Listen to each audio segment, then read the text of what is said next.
know that there are those people, including the fellow sitting in the White House, he'd love for all of us to just be all angry and indignant, take out our pitchforks, go after the greedy bankers and the investors.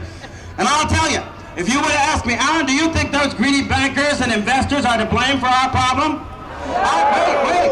I would surely tell you, they've got some blame to share. They surely did make loans that violated every banking principle and all the integrity and responsibility they're supposed to show as people who are entrusted with other people's money. They surely did. They surely did greedily go after short-term profits, building assets on liar loans they knew were no good, but they sold it to investors as if they were. So I'll tell you, we ought to be angry with the bankers, but in the meantime, while we're getting all upset and pretending that that's all we have to care about, we should look at the politicians who are standing on the sidelines, ordering them to make the bad money.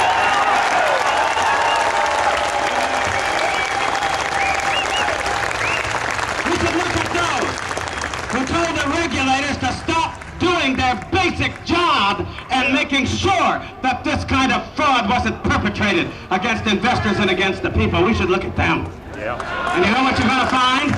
You're going to find in their ranks a lot of the folks who are right now telling us that we ought to turn over power and money to their control. They created the problem. They're not going to use our money to solve it.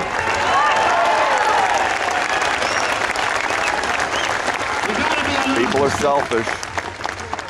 You've got to be a little bit suspicious when a bankrupt government tells you it's going to bail out a bankrupt banking system. But y'all, where are these folks getting all this money? There was a time when my main point in life was to try to make people realize that when the government shows up and says that it's going to spend money to do this and spend money to do that and spend money to do the other thing, when your politician comes home and say, I got this for you and I got that for you, and so forth and so on, the one thing we had to remember is that it's our money in the first place.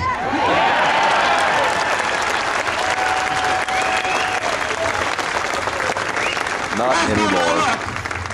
Last time I looked, if somebody reaches in your pocket and takes out your money, spends it on their power and spends it on their greed and spends it on their interest, and then they go out and buy you a little bauble and hand it to you to keep you satisfied, you don't tell them they've done you a favor.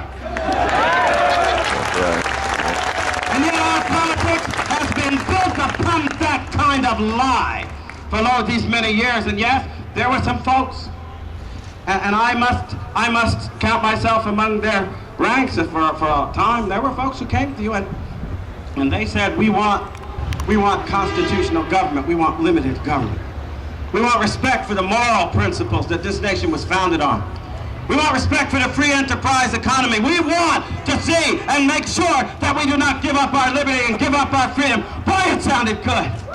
And every 4 years they would meet in convention, and good folks like you would gather from around the country. They'd write a nice platform and they'd put it out there. And then it turns out that the folks who were telling us they wanted limited government, and who were telling us that they were going to preserve our Constitution, and who were telling us that they would fight to keep our free enterprise, free market system alive, when the crunch came last fall and the economic terrorists told them that we were on the brink of disaster, they folded, they surrendered, and they let this country cross the Rubicon to socialism.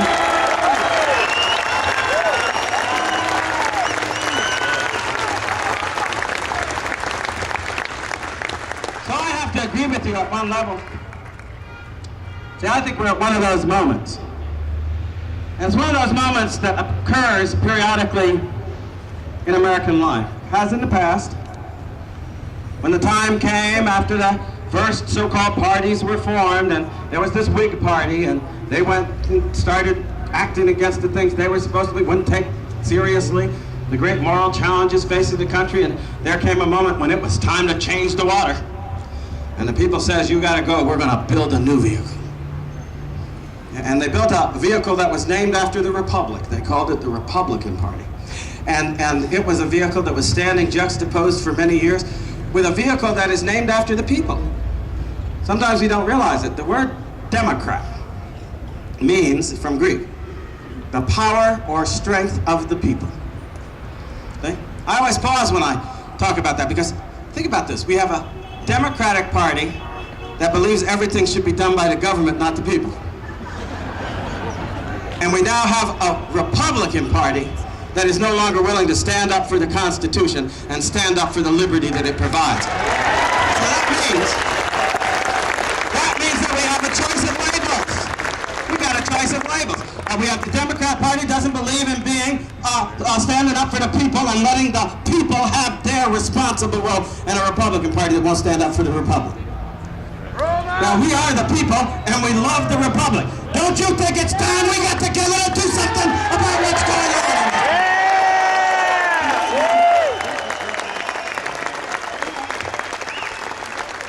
So, we have a bankrupt, broken banking system. We have a morally bankrupt and broken political system. And I know that old saying, if it ain't broke, don't fix it. I believe in that. But tell me, y'all, what do you do if something's really, really broken? You know what you do?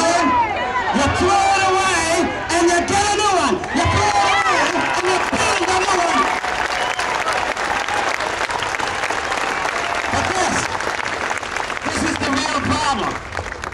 And this is where I shall depart from the usual wisdom of speaking to audiences, because I shall, as I've been telling folks, I've got to say something to y'all that you may not appreciate or like to hear.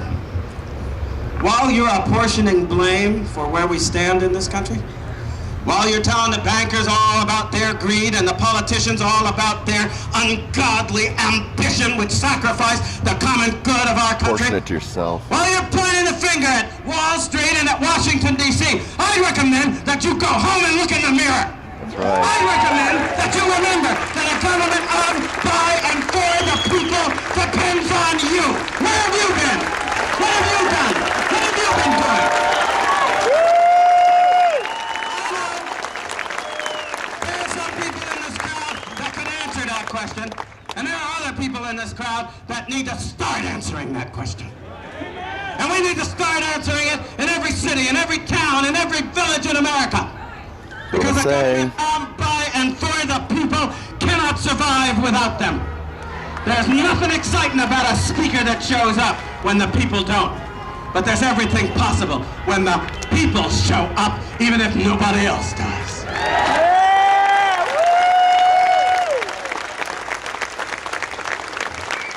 at the end of the day, it is how America started. And the need for that realization that it's all depending on us. Do you realize it's right there in the national anthem? I've been saying this to folks lately because it just struck me deeply lately as I've been singing the anthem and listening to it. The last words of the verse we always sing. Oh, say does that star-spangled banner yet wave o'er the land of the free and the home of the brave? Well, that's a question. That's not a statement, y'all. We talk about it as if it's a statement. We talk about it as if it is affirming something wonderful we are. No, it is putting a question to us. And that question rings down through every generation since that anthem was put on paper by the poet. It rings down to every person, to every individual, to every American. Are you still the free? Are you still the brave? And those two qualities, that was no accident. As you see, you can't have freedom if you don't have courage. Right. And I have to tell you, I think that a lot of people in this country, it was exemplified the other day by a fellow, I have a website called loyaltoliberty.com, not advertising, loyaltoliberty.com. And I write things and people comment on them. And one of the folks was commenting about politics and candidates and all. And he allowed his how. He was all for the things that I wrote about and so forth and so on. And when he saw somebody who was successful out there back in those things, he was gonna back that person up. And as I read this, I said to myself, well, you know, that reminds me of one of these nice, wonderful, classic Western movies that we still ought to watch, which we don't, exactly. High Noon.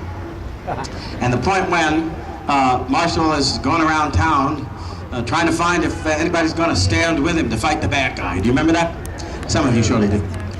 And as he's going around town, he encounters folks. Now, the first kind of people are the people who are hiding in the basement, told their wives to come to the door and say they weren't home. See?